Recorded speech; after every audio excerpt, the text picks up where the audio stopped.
unedited.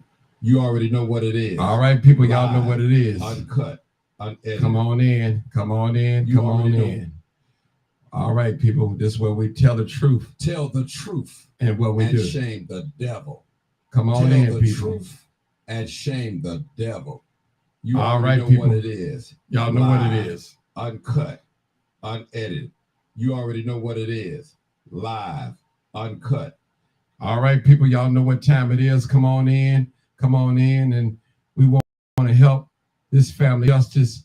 So what I'm doing, I'm dedicating one day out of a week to help families get justice on my podcast. And don't call me, I'll call you. I got the next 2 weeks booked up. I'm only doing one a week. So I appreciate everybody for tuning in. And in his own words, his father's going to come and tell us what happened. But in the meanwhile, before we get started, I want to give some shout out to all my people. Liggins, I see you. Peggy, I see you. Wallace, I see you. Come on in, people. Come on in. Come on in. This is live, uncut, unedited. You already know what it is. Live, uncut. And you know what Tell we do. The truth and shame the devil. All right. All right. Ernestine, I got you. I got you, Doc. I got you, Dr. Evangelist. I got you, Ernestine. I see you. I see you. I see you. People, a lot of parents are reaching out for help. They want to help solve their loved one murder. And people are hurting out here, people. Robert Brown, I see you. Virginia Beasley, I see you. I need you guys to do me a favor. I need each and every last one of you to share this video. Share this video. I see you, Eva. Dominique, I see you. I see you. I see you, people. Share this video. And if you're looking for a crime scene, this is not necessarily a crime scene, but we're going to describe a crime scene. That's right, people. Get involved into your community. This is real, people. This is real, people. This definitely is real. And I wanted to post the young man face up there so you'll get familiar who we're talking about. I got his loved one on the line right now, and he's going to tell us what happened to his son in his own words. And he's going to tell us how he's going about trying to get justice, but he needs our help. I need you guys to come on here and share it. I need you come on here and share it. This is live, uncut, unedited. I need you to share it, please. I'm going to, I need you guys to share it. This is live, uncut, unedited. Okay, I'm here. Okay, Myra, I'm going to be ready on you. Just hold on. All right. Just hold on. Because I need, we're going to do this. Make sure I'm still on. I hope I ain't knocked myself off. Hold on, people. I might have knocked myself off. No, I'm not. I'm sorry. I'm back. All right, Brother Myron, we ain't going to drag it on. I got the father right now on my lifeline, and he's going to tell us. Matter of fact, I want you to, when you introduce yourself and tell us who you are, Dad. Yeah, my name is Myron Mills, and I'm Jabron Mills' father. I'm a retired school teacher, working with the Board of Education for approximately 30 years. And is it okay for me to explain what happened? Yes, go ahead. Go ahead, brother. In your own words, go ahead. I might interject. I might interrupt you a little bit and ask you a question or something, but go ahead. Yeah, Jabron Mills, my son, he came back to visit me on Saturday, September the 26th of 2020. He was in a pretty good mood and everything. And he left out And he never came home that night, you know. And so we contacted Chicago Police Department, filed a missing persons report, and he was found 10 days, you know, later in the city of Garrett, Indiana. And he was dead at that point, and he had been shot, you know, with a single gunshot wound. And he apparently was shot with his own gun. And I later went out to Gary, Indiana Police Department, and I requested a copy of the police report. And on the police report, it is said that he had visited a Wanda Clay and a Spencer golfer. He was at their house, and for some reason, Wanda Clay, she called 911 on my son, and according to the police report, Gary Police Department came out there. There was approximately 5 police officers, and they said my son left and that they pursued him, and they said they were unable to find him on that specific day, which was that Saturday of September 26th. Okay, hold it right there. Hold it right there. Okay. So you telling me the lady called 911 on your son, right? Correct? As I'm hearing you right? That's right. And the police came out, you said approximately about 5 squad cars, right? Yeah, it was 5 police. Well, it was 5 police officers. Okay, we'll just say 5 police officers. And they pursued him, right? Yeah, they pursued him according to the police report. According to the police report, okay. That's what I just want to get clear. Go ahead, continue. Okay, they said they were unable to find him. And the odd thing about it was... Okay, hold it right there. One more time. I'm sorry. So, yeah, was they finding him for a criminal, a crime that he committed, or they were just finding him for what? What reason 911 was called? Well, according to the police report, Wanda Clay said that he was possible suicidal, and that was it. But he had committed no crime. Okay. So he was possible suicidal. That's what she said. According to Wanda Clay, you know, Okay. she's a retired Illinois State police officer. Oh, she's a retired Illinois State police officer. Okay. Correct. Okay, interesting. Anyway, the Brown Mills body was found approximately 4 blocks from Spencer and Wanda Clay's house, Mm-hmm. and he was deceased at that point. And when I talked to the police officer who had found his body, they had got a police dog and everything. Mm-hmm. The Chicago police officer told me that Gary police seemed like they were upset that Chicago police officers were the ones that found his body. And they said they talked to Wanda Clay about the situation, and she refused to talk to the police officer, and she lawyered up. You know, but the thing that I found kind of strange about it was that the coroner's office, I had called them and asked them about it, and they said that they ruled that his death was a suicide, but they say it was a possibility that the death scene had been set up to look like a suicide. Mm. And all the evidence points to Wanda Clay and Spencer Southland as the person of interest, or the person that was responsible for Jabron Mills' death. Jabron Mills and Spencer Clay actually worked together at the same job. They worked for streets and sanitation in the city of Chicago.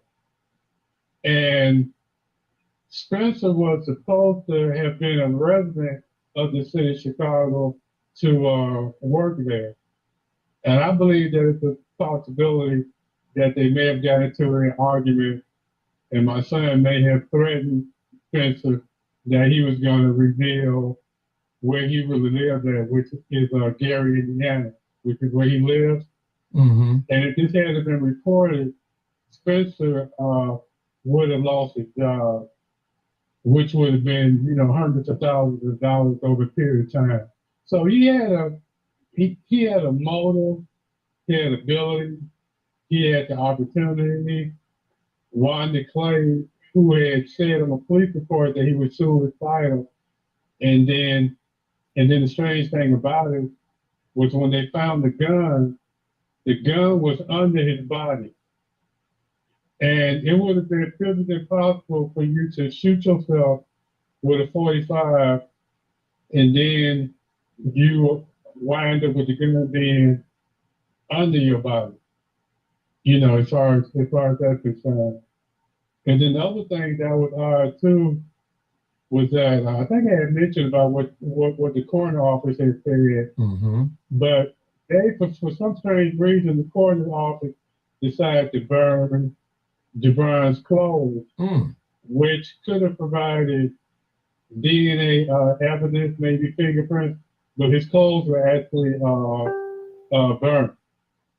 Now, the detective who was given the case, his name was Detective. Wait, hold on, let me see if I can remember. Okay, I can't think of his name right now, but the Gary detective who was over, he had also said that it could have been a possible setup, that the death scene could have been made to look like a suicide. Kind of similar to what happened with the Drew Peterson case. When he said that, his wife had killed herself, and it turned out that wasn't really the case. But the other thing that was odd about it too was that Spencer had Jabron's car totaled within 90 minutes after he left his house. And the police said that they couldn't find him. And I'm wondering what was the hurry, to get rid of his car, because his car seemed like that would have been evidence as well. So, and let me ask you a question. So Spencer, the retired police officer, Illinois State. Okay, hold on, let's back up. Wanda Clay, his wife, is the retired police officer, but Spencer is the husband. Okay, he's the husband. Okay. All right. Yes, but Jabron and Spencer worked together at the City of Chicago Streets and Sanitation, and they worked in the downtown office together. Okay. And Now, I know that Jabron and Spencer didn't really get along. I'm not exactly sure why he went out there. I think he may have went over to Spencer's house to maybe clear some stuff up.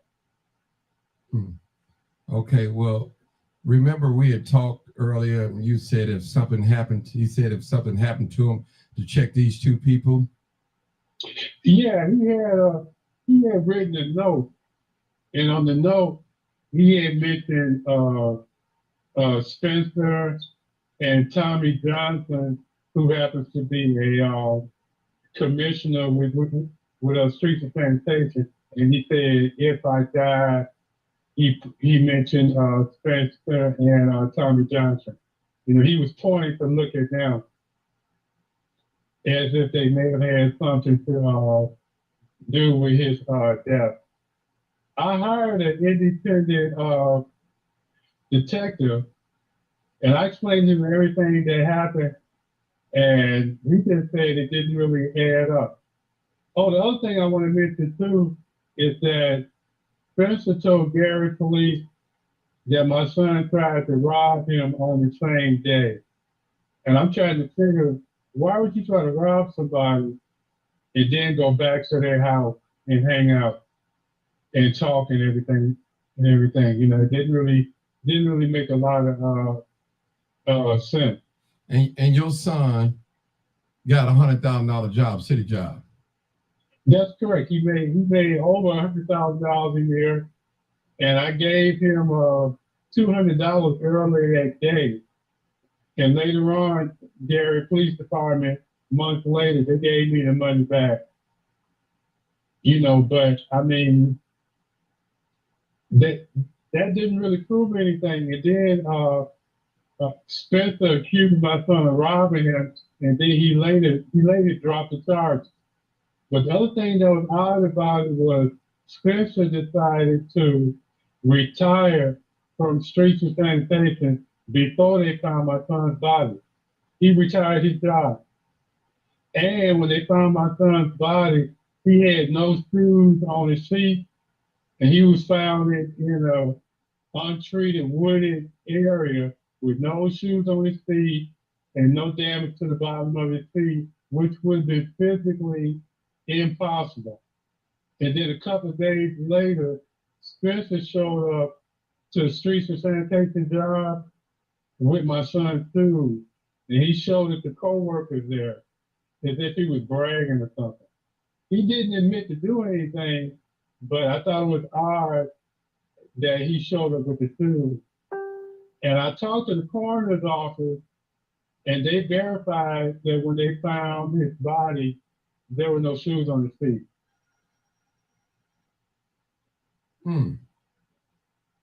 Yeah, so many things that didn't really add up. You know, the other thing I want to say too is that I requested a copy of the second police report, which was about the robbery, and they refused to give me a copy of that. They gave me a copy of the first police report. And the first police report had mistakes and errors on it too. It was supposed to have my son's name on it as the person who left the premises of Spencer and Wanda's house, whom the police allegedly pursued. But my son's name wasn't even on there. They had his wife's name on there as the person who left and was pursued by the police. And I still have a copy of that police report. I tried to get a copy of the second police report. They flat out refused to give me a copy. And they told me the only person that gets a copy of that report is the person who filed the report, which doesn't make sense. And I tried to get a copy after that, but all of my requests have been ignored from Gary Police Department. And when I talked to a private detective that I hired, his theory was they probably never even had a police report about the alleged robbery. Yeah. So, yeah. You know, why would you rob somebody if you make over $100,000 a year? Wow. And then I had given him $200 that day that he disappeared on September the 26th. Yeah, I believe that was probably the day that he probably killed on that same day. I can't verify that, but you know, he always called home, always came home, and this is the one time he didn't come home, and then we find him 10 days later, 4 blocks away from Wanda Clay's and Spencer Toffler's house, and then Spencer decided to tow his car from his property within 90 minutes after he left, which I thought was kind of odd, you know, on that end. And so many things just didn't really add up. And the note that he left, I let the private detective read, and he said that it was just a note. You know, Gary tried to say that it was a possible suicide note, but nowhere in that note did he say, I'm going to take my life or I'm depressed or I'm not happy. You know, the fact of the matter is, The last person to see Gibran alive were Wanda Clay and Spencer Toffler. Spencer Toffler and Wanda Clay, they had the ability, they had the opportunity to take his life. Wanda Clay had the expertise to make it look like a suicide, which the coroner's office, the Indiana Lake County Coroner's office, as I mentioned earlier, they said that it could have been staged. And then on top of it, I don't know if I mentioned it, but the detective who was over the case, he said that, oh wait, his name is Detective Adams. That's the name, Detective Adams. He said that it could have been a possible suicide. Hmm. Yeah. Well, let me ask you a question. Did your son have a cell phone? He had a cell phone, but oddly enough, his cell phone was not on his body. It was actually left behind. Mm-hmm. They found the cell phone on Spencer and Wanda Clay's property. Mm. So they couldn't trace him with the phone, you know. So yeah, so many things that didn't really it didn't add up. Okay. Another question I want to ask you: was your son concealed and carry, or did he always carry a weapon? He actually had a concealed and carry permit. Okay. And the gun that they found at the death scene was not his gun. Because when I finally got the gun back from the police department, the serial number didn't match. It was the same gun. It was a 45.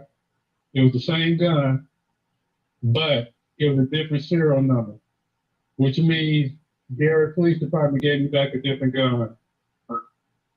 Mm. I never mentioned that to Garrett because that's not going to help us solve the case. I believe Wanda probably knew somebody at the Garrett Police Department. Maybe somebody owed her a favor or something, or she had something on somebody. You know, something about it just doesn't add up. Mm. And as I said, the private detective that I hired, he felt the same way. All right. And so what I also did was I hired an independent coroner to look over the coroner's report. So I hired an independent coroner, and the independent coroner said the same thing. She said that the death scene could have been staged. Yeah, it could have been staged. You know, so Indiana coroner and my independent coroner are saying the same thing. You know, that it looked like a suicide, but it could have been staged. And the thing about it, Wanda Clay being a retired Illinois State police officer with over 25 years experience, she had the expertise to set up a false death scene. Yeah, she definitely did. Mm. Yeah, there's no doubt. There's no doubt about that. Well, let me ask you a question. Have you done any follow-up with the detectives, call them and see if they come up with anything? Yeah, I did. And the case was open for, I don't know, maybe approximately 7 months before they finally closed and stuff.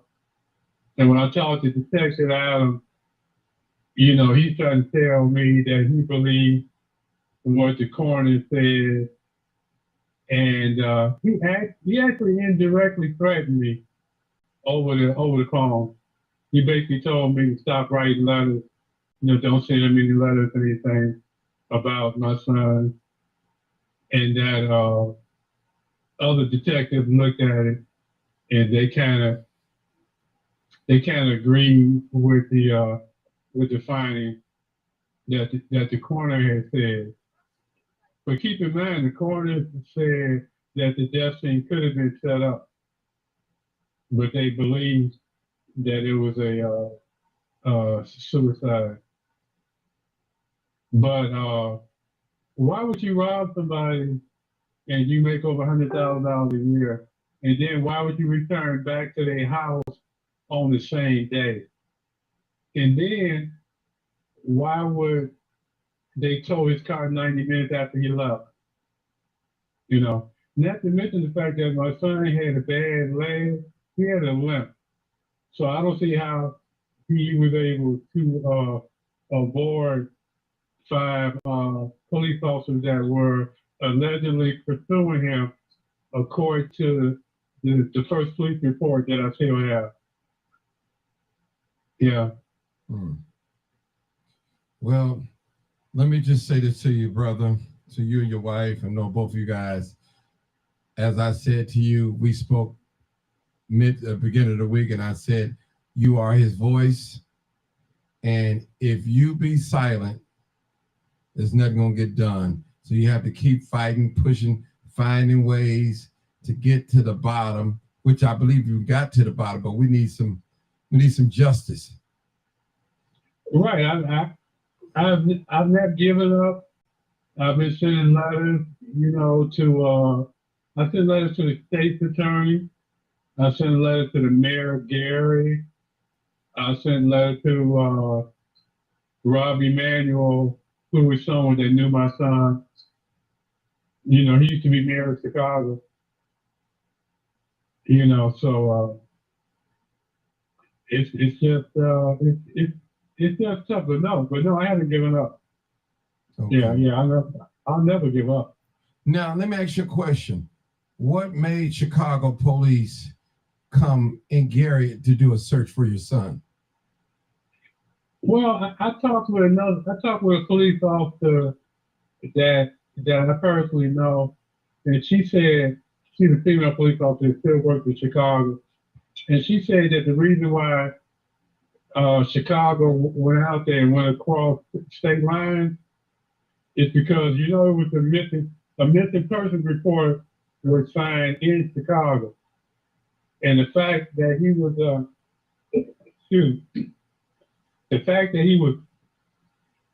city of Chicago worker is one of the reasons why Chicago PD decided to go across state lines. Oh, okay. Yeah, because they work for the same city. Chicago police, city street sanitation is a city worker, and she said that that's the reason why they went out there. Okay, I have one more question for you. Did they find any gun residue on his body? We know the clothes mysteriously came up. You said missing, they burned it up. Was it any gun residue on his clothes or on his hand or anything? Here's the bad thing about that. Remember I told you earlier? The coroner's office burnt his clothes. So that destroyed the evidence. As far as residue on his body, I never got an answer to that question. Yeah. And what about when you did that independent autopsy on it? They never said anything about that as well? No, I could take another look at it, but from what I remember, they never mentioned gun residue. Oh, okay. Wow. Yeah. But you're right. If he had actually pulled the trigger, it should have been gun on his hand. Exactly. Yeah. Right. Should have been gun residue on his hand. And see, people, let me just say something, my brother. This case, when I heard about this case, and it is kind of like something is not right. It's not lining up. So it sounds like to me something happened and they staged it. A person that's supposed to commit suicide, but the gun is found up under them. Wow. Correct. The other thing that I didn't mention is that when I talked to the funeral director who prepared his body, for burial, he said that there were 3 bullet holes in his body, but Gary's telling me there's just one. Yeah, I know. That's something. So that your coroner, your independent coroner, should have told you that 3 bullet holes in the body. So you may have to go look at that report too. Yeah, because I know. Yeah, but you know what I think? I'm thinking is that it's a possibility that I don't know how deep the corruption goes, but somebody is lying about the facts as far as Gary is concerned, and it's a possibility that the coroner's office could be in on it too. Wanda Clay, as I mentioned before, who's the one that made the initial 911 call on my son, keep in mind that she's a retired Indiana State Police officer with over 25 years experience. So it's a possibility that she, that she knows somebody, or she has some type of dirt on somebody. When I talked to my private detective, he told me that he felt that he definitely knows somebody at Gary. And they cover for each other. And if she had something on somebody, then we don't know how deep it goes. Gary Police Department, there's some corruption there. There's possibly corruption at the coroner's office. I'm actually surprised that they admitted that it could have been saved. I was surprised they even admitted that. But let me ask you a question. You saying you did get an independent coroner's on your son's well, body? I got that. I got them to look over the paperwork. Okay. That the coroner from Indiana had sent. Okay, you got them to look over. Okay. Right, exactly. So they read through all the paperwork. And the other thing I want to say is that there was no drugs in the system. There was no alcohol in the system. So when they did whatever they call that, toxicology report, a report where they check for drugs and stuff, he was completely clean. Yeah. The only thing they found was they did find some nicotine. Because I know he used to vape a little bit. Okay. Okay. Wow. So let me ask you a question. We're going to end it, and I appreciate you coming on, taking the time. I know it's kind of touching, and we just want I appreciate your time. Yeah. And giving me opportunities to express yourself and let us, speak and everything like this, because I'm not gonna give up. Right. That's not an option. That's right. So how old was your son when he got killed? He was 38. 38. Okay. Yeah, if he was alive today, he'd be 40. Okay. Yeah. In fact, this is Tuesday, right? Right. It was 2 years ago yesterday that he disappeared. Yeah, September 26th. And this is September 27th. Yeah. Wow. Now, one more question before we go. Sure. Was he shot by 45? Was the bullet hole 45? I'm assuming I don't think they said it was a 45, but I'm assuming that was a 45 and that he was most likely shot with his own weapon. Because if you call it a suicide, if you're trying to shut that up, you would have to use their own weapon. So I'm just assuming. I don't know for a fact. I could dig into it and find out, but I'm guessing that Wanda Clay was probably smart enough to shoot his own weapon. Some type of way he must have been subdued. And the fact that there's no damage to the bottom of his feet, almost indicated that his body was possibly carried to the area where they found him. Oh, the last thing I want to say before I go is that his spandex watch was found several feet from his body. And when I mentioned that to the private investigator, he said that it was a possible struggle in that area and that the watch came out during the struggle and they probably missed it and just left the watch. You know, we don't know for a fact, but you know, a spandex watch has a band that stretches. Wow. Yeah. I'm just really, you know, the fact that they burnt his clothes, to me, that just really doesn't make a lot of sense. It's almost as if they're trying to hide something. It is. Yeah. You know, the fact that they stole his car within 90 minutes after he left and he was pursued by the police. Almost as if they knew something that nobody else knew. Like they knew he wasn't coming back.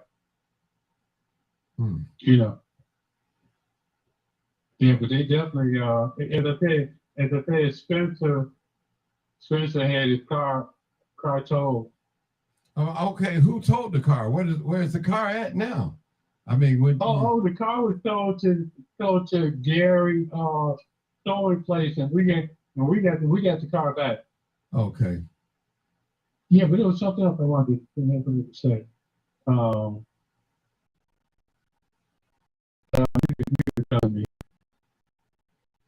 Okay, well, let me give you a minute to think about it. Okay, people, what I'm doing is I'm dedicating one day a week to talk to any parent that lost a loved one to gunshot violence. So no matter if it's violence, period, and the case have not been solved, and the case is kind of fishy, something is not right, just like this one. Knew it's something not right. So I'm booked up for the next 2 weeks. Maybe the third week I'll find somebody else. I just want to take one day a week and help people out, help them get justice. Just put the word out there because you don't know how far, who's listening, and this might fall on good ground. So like Peggy Gay said, she said she's 64 years old and have never heard of the clothes being burned. Right? I've never heard that either. So people, appreciate you guys. I appreciate you guys for coming in, listening, share the video. And if you know a similar case like this, or similar to one that you know that detectives are not doing a job, or thoroughly investigated. Mark, let me add this. The fact that Wanda Clay and Spencer Toffler and the 5 police officers were the last person to see him alive. You know, the fact that they had the ability and the opportunity to take his life. More importantly, they had a motive, which would have been to protect his job. They had a motive. You know, as far as that's concerned. And the fact that the coroner office, as I said before, said that the death scene could have been staged to look like a suicide. And then the independent coroner that I heard, she said the same identical thing. One more question. Was he right-handed or left-handed? He was right-handed. Okay, we call that his strong hand. What was the gunshot wounds? Well, the wound that I'm aware of was in the background of the head. On what side of the head? Close to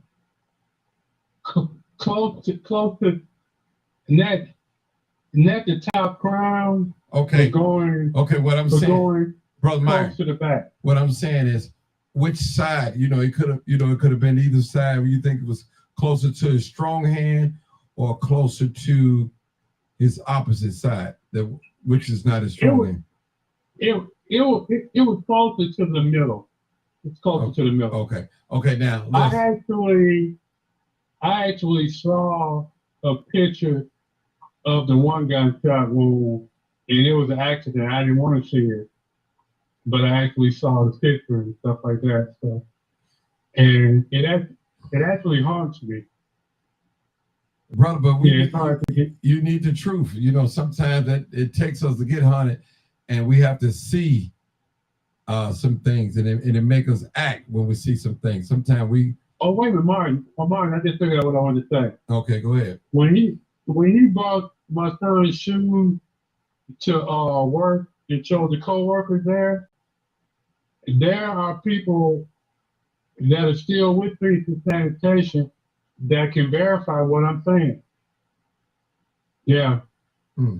I actually had the name of one of them, but they were kind of, spooked, almost as if they were afraid of Spencer, they're afraid to say anything, But I believe those persons may still work for the Streets and Sanitation, the downtown division. Okay. And Tommy Johnson, I will give it out before I go. He told me that he had hired some high-priced attorneys to work on this case when it first happened. And he said they charged $600 an hour. And he would get back in touch with me. I haven't heard a word from him since it happened. It's been over 2 years.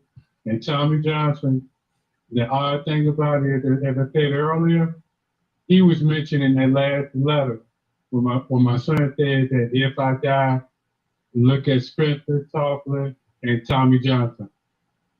My son mentioned them for a reason. I don't know exactly why, but it was as if he was pointing to, someone who was responsible for what happened to him. He said in the letter, if I die, Spencer Toffler, Tommy Johnson. Mm. And I still got a copy of that letter. Mm. Yeah. I got a copy of that letter. I got a copy of the missing persons report from Chicago. And as I told you earlier, Gary Police Department refused to give me a copy of the second police report about the alleged robbery. And the private detective, once again, he said that they probably didn't have a report. Well, they were just trying to bluff me off or get rid of me, Right. Well, let me just say this. You can FOIA reports and stuff like that. Go through the courts and subpoena them, that too. See, a lot of things we don't know because we're probably not in law enforcement and don't know law. And you definitely could have did that. Still can. Still can. Yeah. So I don't know. I thought about really pursuing it, but then the whole thing about the robbery, that's not going to solve the case, Right. So well, I mean, it's okay. Well, let me just say this: even if the case don't get solved, you want to have closure. You want to know who killed your son. You want to know why. What was the motive? You want to know these things. That's true. You want to know these things. So it's true. And any parent who want to know this, so I appreciate you for coming on with the courage. And I know it's probably emotional and it's probably hard to talk about it. And yeah, it is. But I appreciate you coming out on the show. Hopefully something can happen. Something can happen, such as some heads roll. Yeah, because they can always contact, your number of Crime Stoppers, Right. Or whatever the case may be. But no, I'm not giving up. I just sent out another letter to the superintendent of police. Right. Well, you got to stop sending letters and go to the police station. Make your presence known. A letter, they can pull a letter up and just rip it up and boom. You know, I'm quite sure they didn't change administration since 2 years ago. Different people have retired or gone on to another job or something in law enforcement. Yeah, you got a point. So it's just, I'll do that. Yeah. Yes. You remember, you're his voice. Yeah. Yeah. Well, Martin, I want to thank you for giving me this opportunity. No problem. Thank you for coming on. Appreciate you. All right. You can hang up now, brother. Thank you. Okay. All right. All right, man. And take care. No problem. Right. So, people, this is what I'm going to do. I'm coming up with a new plan to help people get justice and let them come out and talk about it.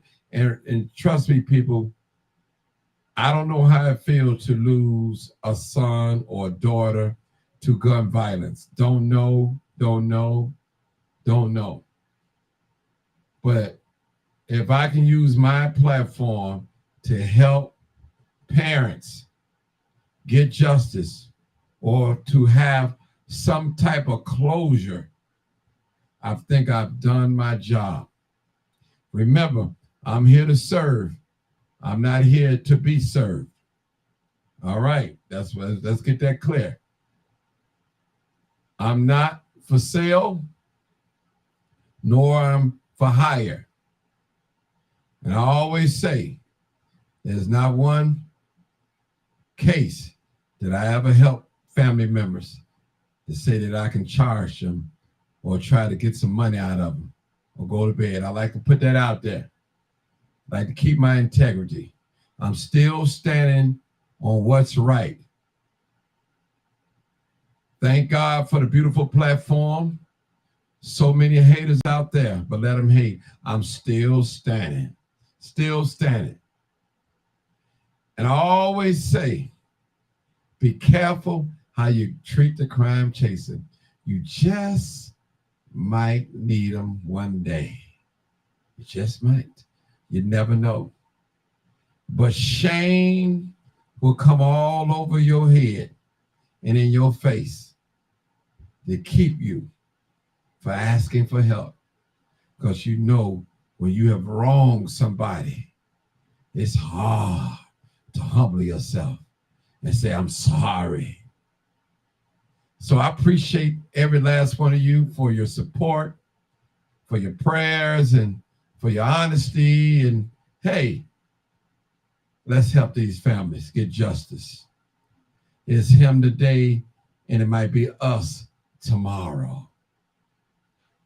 Because if these families don't get justice, most of the time, it's what you call street justice. Retaliation happens. And it's an ongoing cycle. That's what it is. People, this is real. This is not stage. This is not fake. This is real. People are hurting. We may go to the funeral, the balloon release in the cemetery, but they're going home still in bereavement, want closure to their loved one. And y'all know I got to tell the truth and shame the devil. Appreciate you coming on. We're streaming live from different platforms. So the numbers that you see in the corner don't reflect who's watching and listening. But we want a broader reach that we can help these families get justice and closure to their loved ones. And again, I'm not the police. I'm not the crime stopper. I am the crime chaser. That's who I am. And if you know somebody that hurted your loved one, you don't have to call me and tell me. Call the police. Dial 911. I'm going to do my job in reporting, and I'm going to allow the police to do their job in chasing and investigating and arresting. That's it. That's it, people. Thank y'all. Y'all already know what it is. It's live. You already know what it is. live, uncut, unedited,